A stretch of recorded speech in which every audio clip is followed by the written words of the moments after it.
I was wide awake. My brain would not shut down, and it scared the living daylights out just because I didn't know what was going on. And then for about 3 months time, I just didn't sleep at all.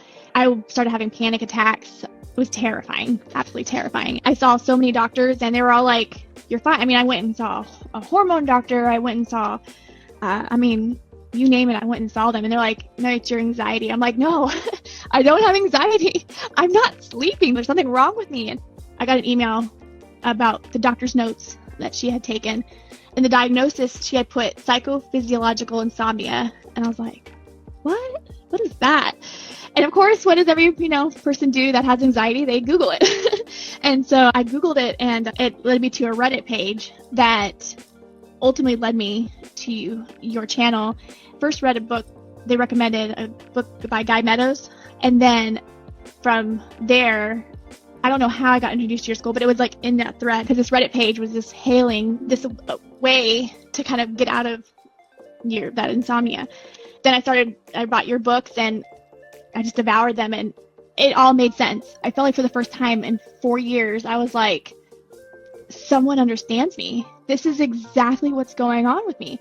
I felt so validated. I say the speed bumps were the hardest part. And this is where I think the testimony videos were so helpful, and just being like, okay, I got to get through this. Because what I didn't realize was that, and I think I've heard people talk about this in their videos and reading some of the comments of their people, is that when you're in a speed bump, it's like, I understand this knowledge. I'm afraid that it's not real. I can be awake and it's not a threat, but why am I still so anxious? Why am I still so scared? And it's because you cannot teach your brain by just telling it something. It has to be learned. So every speed bump was an opportunity for my brain to say, you're okay. And I remember one night I was feeling that way, and I was like, you know what? No, I'm scared, and that's okay. And I'm just going to lay here, and I'm going to accept it. And I kid you not, and I fell asleep. Hi, everyone, and welcome to yet another really special Talking Insomnia episode. We have Aubry with us. Welcome. Thank you for having me. This is truly, I never thought I would be here after my journey, but I finally was like, I want to tell my story, and I want to give hope to other people, because coming back and watching these videos were really helpful for me, especially after a really hard night. I would wake up, or sometimes not wake up, and go and watch these videos, and I was like, okay, I can do this. And so I want to give back. No, that's so amazing you're here, and that's like the circle. Like you were inspired by these stories. Now you're here. Now you're inspiring other people, and they'll be guests at some point. So it's yes, really, really wonderful. And you sent an email saying, if you need a guest, I'll be happy to be one. And I was like, absolutely. That's how this came about. But with that said, tell us your story, Aubry. How did you start having sleep struggles? Yeah. So so I have some notes, so I'm gonna kind of go back and forth looking. But so from about being a teenager into my 20s, I've always loved sleep. I could sleep 12 hours, roll out of bed, go on the couch, and sleep for another 3 hours. Like everyone knew me as the person just who would sleep. He's like, oh, don't bother Aubry, she's sleeping.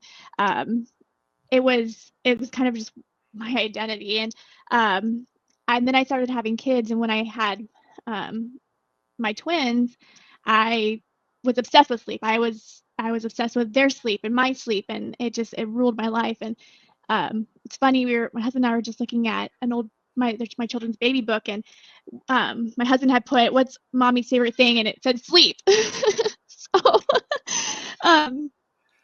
So I really loved it. And then after I had my third child, it was a really hard time. I had 3 kids under 4 at that time, and I'm a stay-at-home mom, and it was just really hard. And so I got on some antidepressants, and I was on that for about a year, and still my sleep was fine, still sleeping great. And then as I started weaning off them, I started noticing that I would have trouble falling asleep or even staying asleep. And I just kind of was like one of those things like, well, that's strange. Like, I wasn't worried about it. I think looking back, I think that's where the hook came in. And I was like, I think that's where it started. And fast forward to June of 2021, I had a really traumatic experience. And It it was literally, I one night I just didn't sleep. Like, I was up all night, and it freaked me out. I just Sorry to interrupt there, yeah. Aubrey, but was that like you had this really traumatic experience, and right after that you were up all night? Yes, yeah. Yeah, yeah. It was so I had the traumatic experience, and it was maybe a few days after that, and then it was just like literally I didn't sleep. I was wide awake.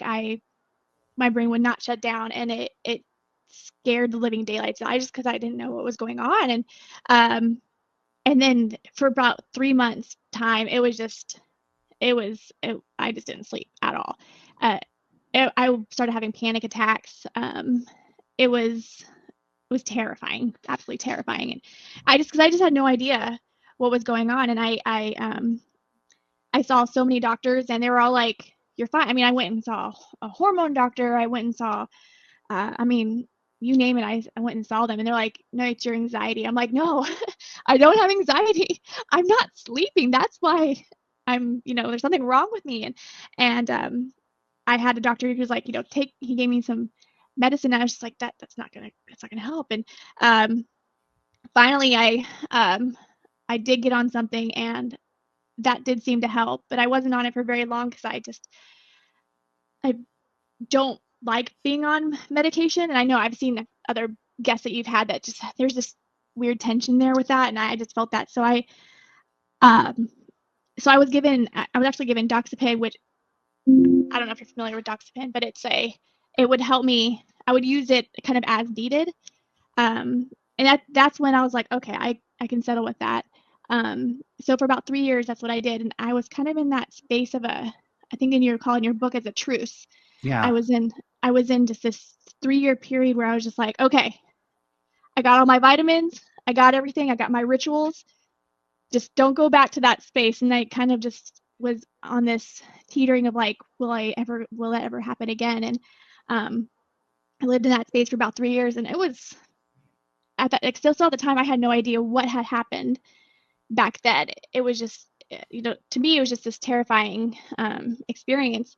Um, And and sorry for maybe before we go forward, yeah, just for the audience to know, like, get a sense of like what was going on there. So you had this one night where on one hand we can see that it was probably tied to this traumatic experience, but at the yeah, moment to you it seemed like sort of like out of the blue that you just didn't sleep yes, at all one night, right? And yes. then what happened? Did you like kind of immediately the day after feel like really really panicky and start trying to remedy this, or what was kind of what was that those 3 months like?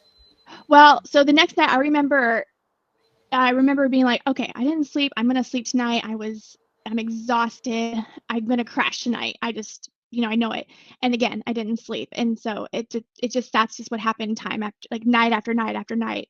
Um, and even to the point where my husband would be like during the day, like he would see me, he's like, "You took a nap." I'm like, "I didn't nap." He's like, "I saw you taking a nap." I was like, "No, I was not napping." And so it's just like what I know now is hyper arousal. Um, I probably maybe was napping, but it didn't seem like it. But um, yeah, so that's what it was pretty much. It felt to you at least that for like 3 months you essentially had no sleep. That was your like experience Yes. of these months, yeah. Yeah. And you after a few days or weeks you went to see a doctor? Yeah. So probably about a few weeks afterwards, I went and saw a doctor. And then in that time, I had never had a panic attack in my life. And then I was having them consistently. Like the sun would go down, and I would be laying in bed, and all of a sudden just get really panicky. And then there was one night in particular where I was just like, I can't do this anymore. I can't like I need to go check myself in somewhere because I I just need to be like put an IV in me, give me something. Like I just needed to be out. And I went to my husband and I was like, you have to take me somewhere. And I'm so grateful for him. And he was just like, no, come and get in bed. And he was just very patient with me. And looking back, I'm glad he did that. But I mean, at the time, it just seemed like I had to. It was a very dark place. And I know I've heard other people talk about just that place of being just like, I have what, like I wasn't suicidal, but it's like I, I can't live like this forever. So it was just a very scary time, and the panic attacks course made it worse. And so, yeah. And how, like, you had your 3 kids to take care of, like, did you Hmm. somehow, like, muddle through doing that, or did some people help you, or what was that like? Yeah, I had friends, I had some church family friends that would help and would come in and would take them from me. And it just seemed like that 3 months seems like a blur. Um, I honestly don't really remember. I do know I have friends that stepped in. I had people bring meals and stuff like that, but um, it was just I don't they just didn't understand. They're like, "What do you mean you're not sleeping?" And I'm like, "I'm not sleeping." And well, then I had friends that were very meaning trying to be helpful, like, "Well, did you try melatonin? Did you try this and that?" And I was like, "Yes, I tried it all." And so yeah. I hear. And so you went to doctors, they prescribed some medications, you tried them, nothing helped until somehow after about 3 months you were prescribed the doxepin, and then things seemed to get a little bit easier. And then you found yourself in this truce whereby you, like, if you did everything kind of like almost like ritualistically Hmm. same, then you'd find things were sort of okay. Is that fair to describe it like that? Yes, yeah, pretty much, yeah. And it would get to then I would have these periods where I would have trouble going to sleep or staying asleep, and I'm like, it just that fear would come back of, oh, it's I'm going back to that place. Um and so I was just constantly in that teeter totter of, like, I would be sleeping okay, and then I would go through these periods of not sleeping and just freaking out that I'm going to go back to that place. And um so I did that for about 3 years. Yeah, I hear. And and when you had these like waves of like fear of like, oh, I'm going back to that place, what would you do then? Would you change things and kind of experiment with new things, or how would you respond to that?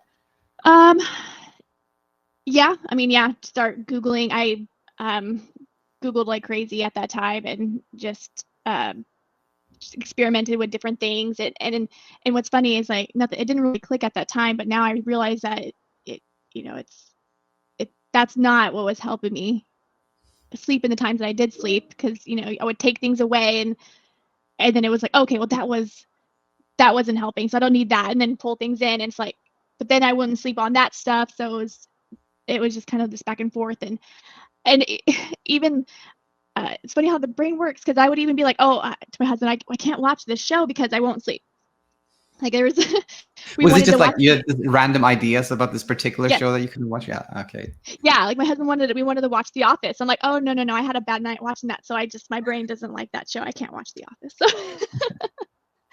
um, which is so funny now. But I just, yeah, these various ritualistic things, like, if I will caveat, I do think I have some mild form of OCD, which I think has kind of manifested in all this. And so I know there were times when, like, there was a song that would pop into my head, and I would be like, my brain would, oh, not gonna sleep tonight because that one song just popped in my head. And so just various things my brain would do to latch on. Just now I know it's trying to protect me, but uh, it's wrong. Yeah, yeah, yeah. All right. So for these 3 years, it's I mean I'm trying to kind of just describe it for the audience, but I'm getting the feeling that there were still, like, your kids were growing up, you were doing things that felt meaningful, and you were living your life to some extent, but it sounds like the sleep question was always in the background, something Yes. like that.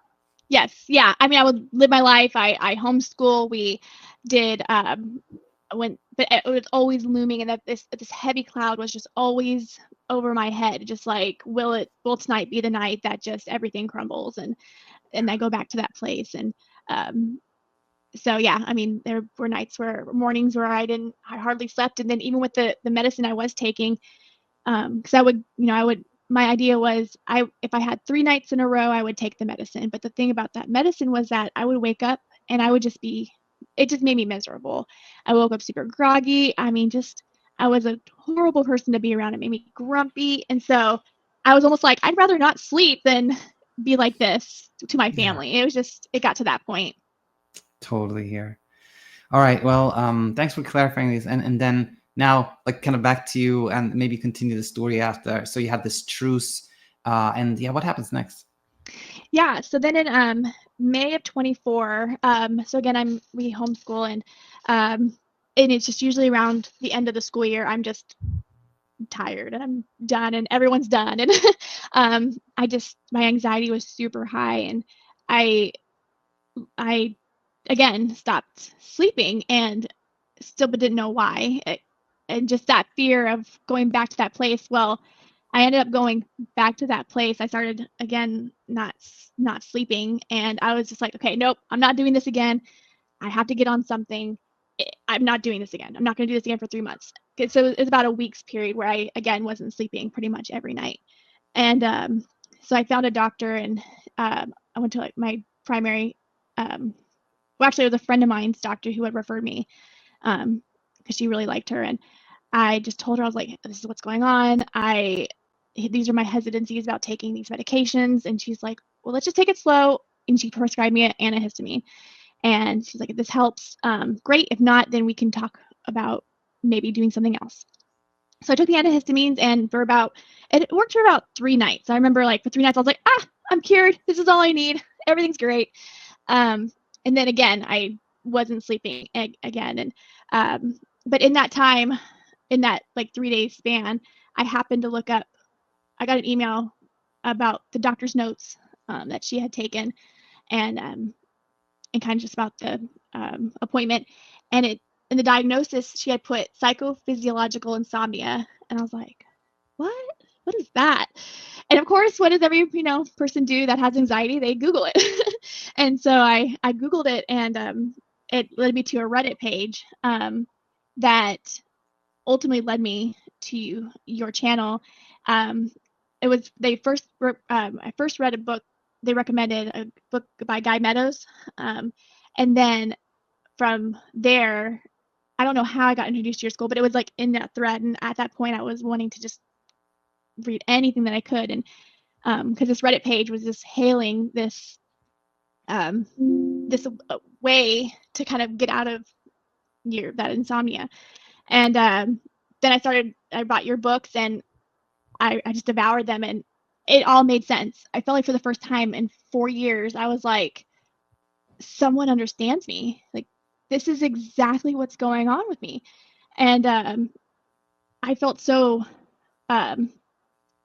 validated, and I can't even put to words just how because at that time, like I said, I had no idea. It was just this crazy, like, fearful thing that, and I remember talking to my counselor at the time, because I was also seeing a ABA therapist. I think is it ABA? I think it's ABA. And I was just told, like, the scariest part about this whole thing is that I don't understand it, and I don't know what is happening, and it's random, and it doesn't make any sense. There's no rhyme or reason to it. And so I think for me, that was the scariest thing about it. There was just no rhyme or reason. It could happen at any time, regardless of my rituals, And so I started realizing it was the fear that was keeping me. That's when my journey kind of began, and I was like, okay, there's no bear. There's not. My brain is mistaking this being awake as a threat when it's not a threat. Like, I mean, I went to I was in college. I was a teenager. I would have all-nighters and be out with my friends and be fine. Like, even when I remember being pregnant, there were times where I would be up for hours. And looking back, I remember reading that pregnancy insomnia is a thing, and I was just, that didn't bother me then. And so, because of that traumatic experience, my brain has somehow said, this is a threat. We need to pay close attention to it, and we need to fix it.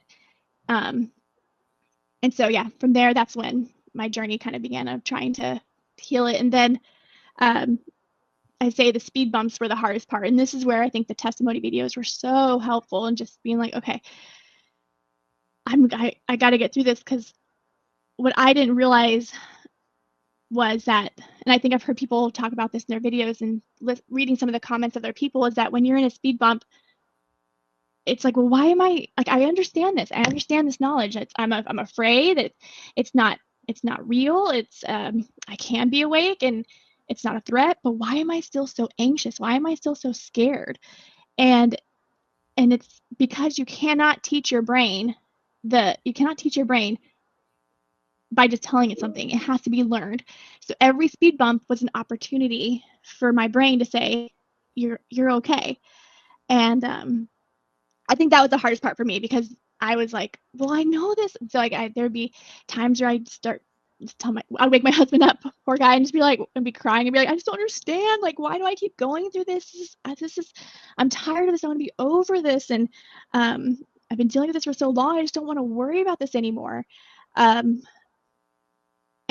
this is where the self-kindness came in, that when I started being like, because I didn't realize I was being so critical of myself until I heard you say certain things in your videos. And I was like, oh, I say that to myself. Like, I should be over this. I should be doing this.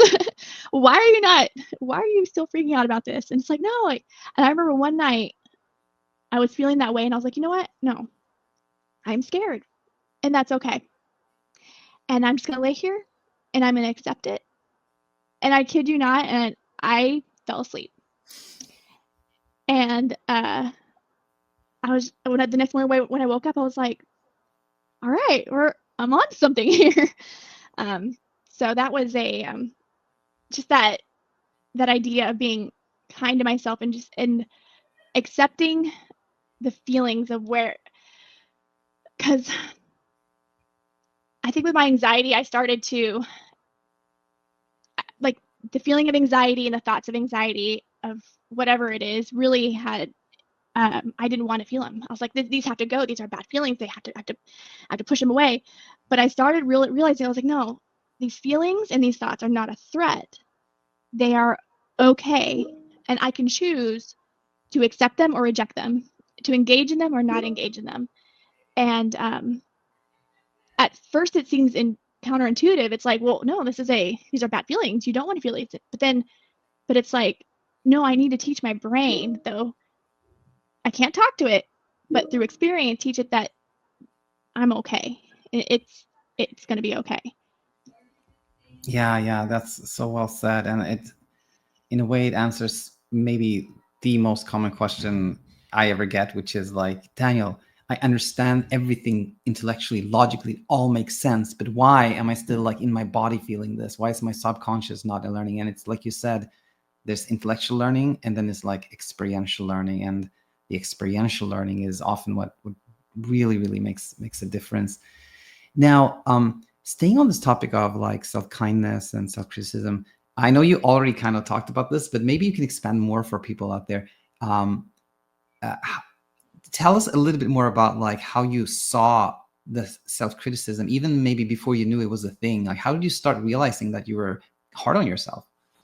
Oh, well, my husband would say that I've always been hard on myself. And that's one of the things that I've read in your books and just listening to other people, which this is why I've fell in love with this community, because I feel like we're all kindred spirits here.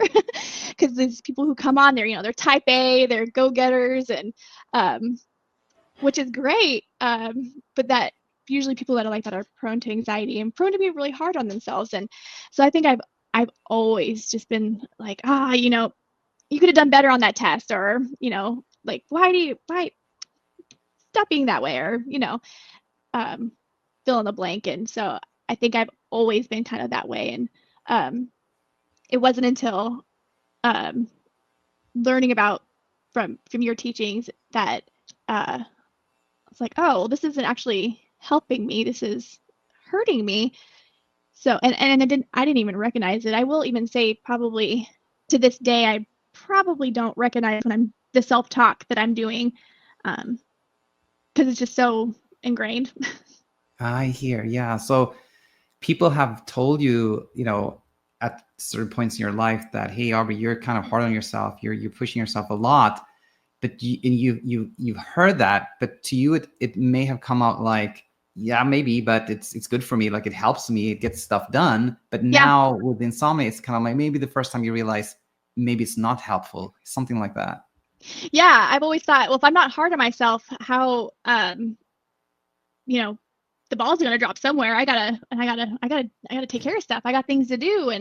And things to achieve and goals. And but if I mean, even with homeschooling my children, if we don't finish this curriculum by this certain date, then, and it's like, well, no, like, so I'm still learning to be like, no, it's okay to to not follow these Yes. arbitrary rules that I've made up for myself. Yes, yes, and we'll talk maybe a little bit about that in a second. But before that, maybe going back to your story. So you found Set and Forget It, This Is Natto, read the books, felt this initial kind of wave of relief, like understand things, and but then even though with the understanding, there was still kind of like things get easier. Then you have the speed bumps, things get easier. Mm-hmm. You know, you were learning through the speed bumps. If we talk about like, you know, the audience will be curious, like in the most, you know, in the last month or something like that. How are things for you now, if you will? Yeah, so it's kind of funny because this past month has been great. I honestly I don't worry about it.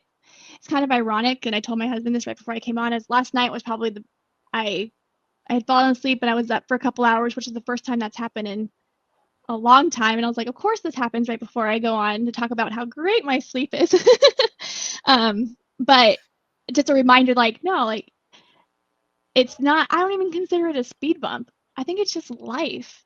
And it's, I don't have to have this perfect sleep all the time because it's not realistic.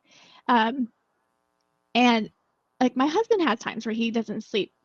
He wakes up for a couple hours and so yeah, I think now I'm at a point where I don't feel like I have speed bumps. I'm living my life, and it it is what it is. If I have gotten to the point now if I get 2 hours of sleep, great. If I get 8 hours of sleep, great. I can still function. It's hard when it's the 2 hours, but that's one thing too that I realized was that I was making things so much harder on myself because that fight at night, and waking up and feeling nauseous and I mean just crying and just that like, and it doesn't dismiss the fact that I did have a hard night, but that there was a struggle there. But once the struggle went away, it was like, okay, I'm not going to fight this. I'm just going to let it be.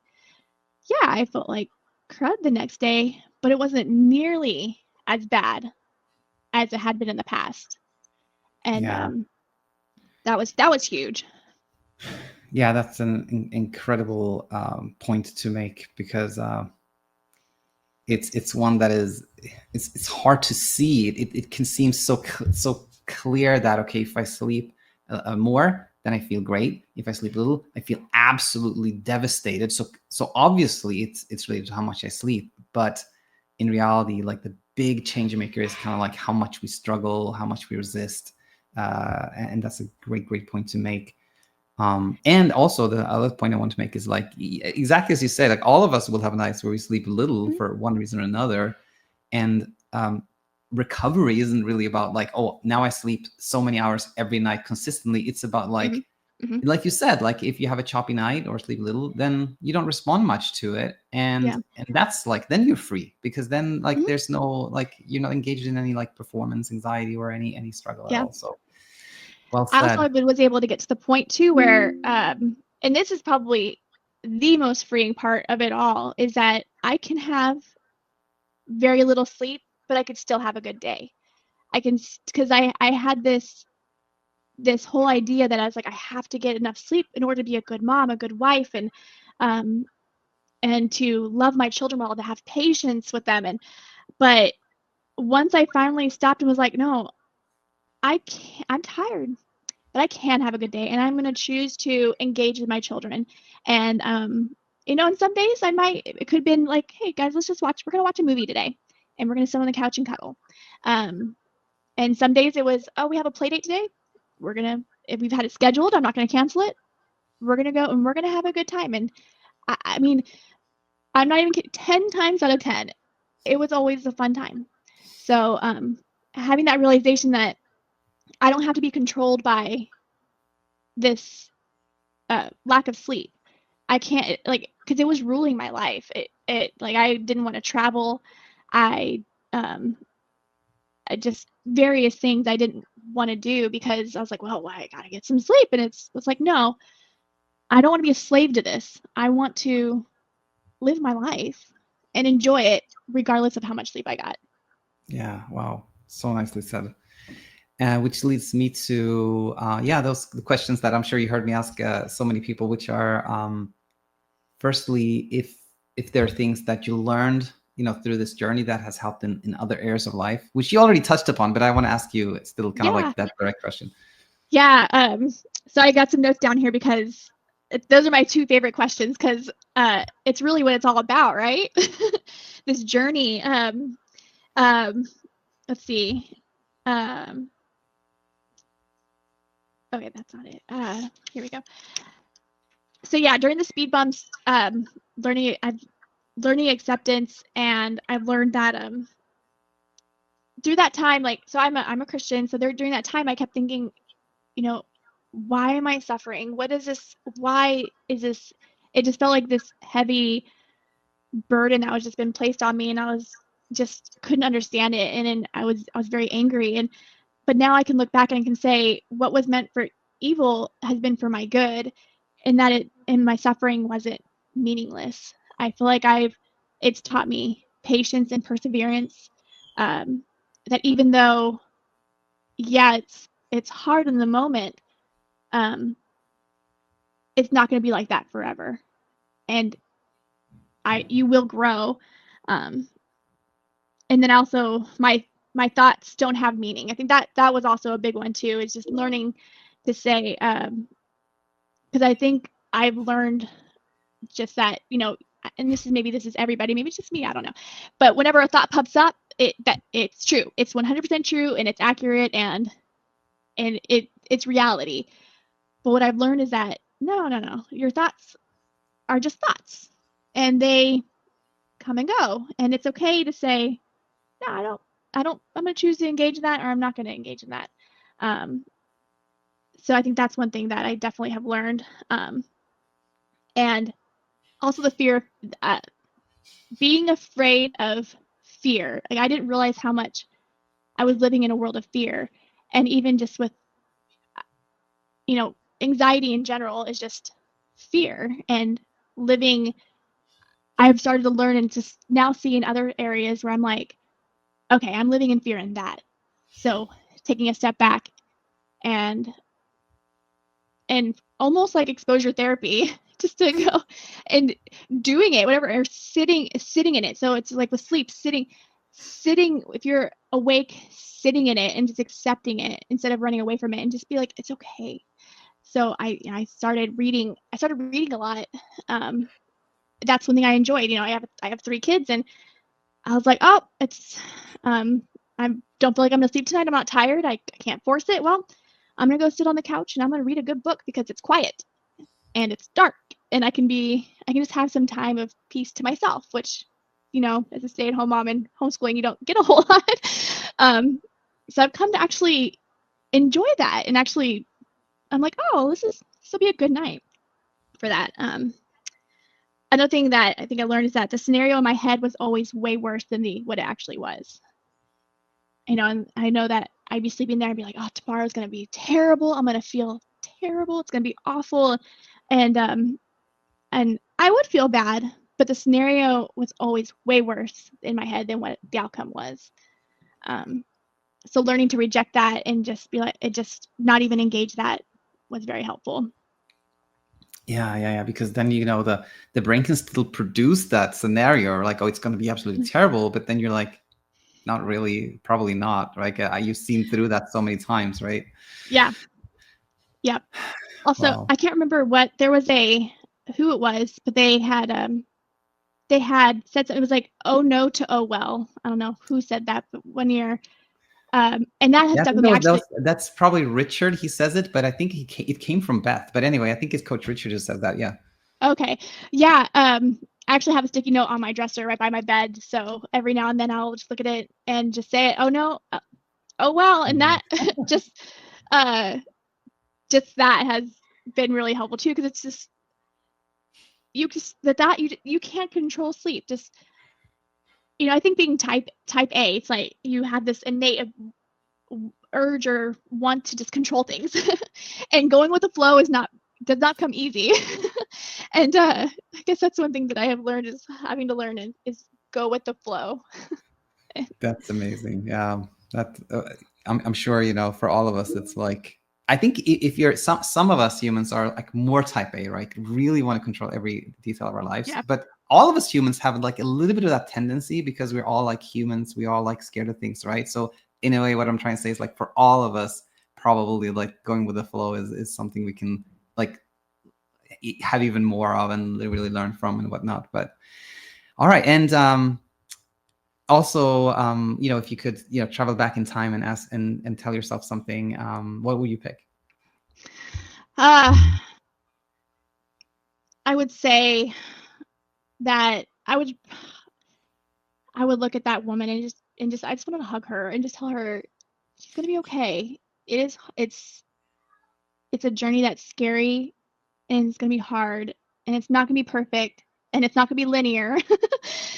But um, the person you're gonna become is someone who you never thought that you would be able to. I mean, just the amount of grace and patience I have, not only for myself, but my children. And, you know, as my daughters are getting older and my son, like I'm starting to see things in them that are some tendencies of worry and anxiety. And in the past, I'd be like, oh, no, you're fine. You're scared of that? Nah, don't.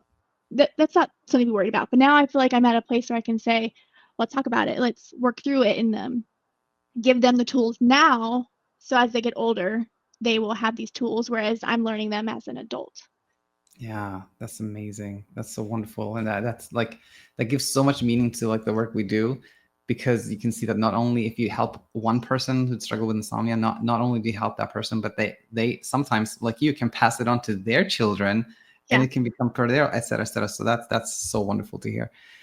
Um, all right. Well, with that said, yeah, this was so nice. So many amazing points and so much insight you shared with us and the community here. So I just want to say thank you, Aubrey, for being a guest here today, and be in touch. All right.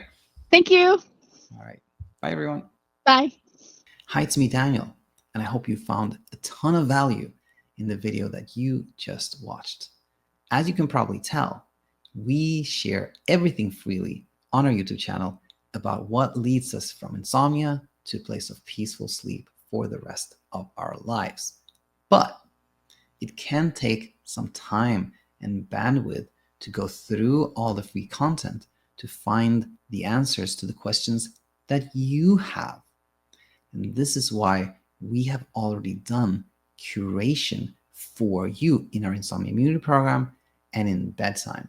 So if you want to save some time and bandwidth, those are great options for you. In our Insomnia Immunity program, we have a video-based curriculum. In BedTyme, we have a text-based curriculum. Either way, what really matters is that the content is laid out in a logical fashion, in a stepwise fashion, where every step takes you closer to that place of peaceful sleep for the rest of your life. If this sounds like something you'd like to explore, head over to our website, thesleepcoachtool.com. And if you decide to join and let us guide you forward, we can't wait to see you on the other side.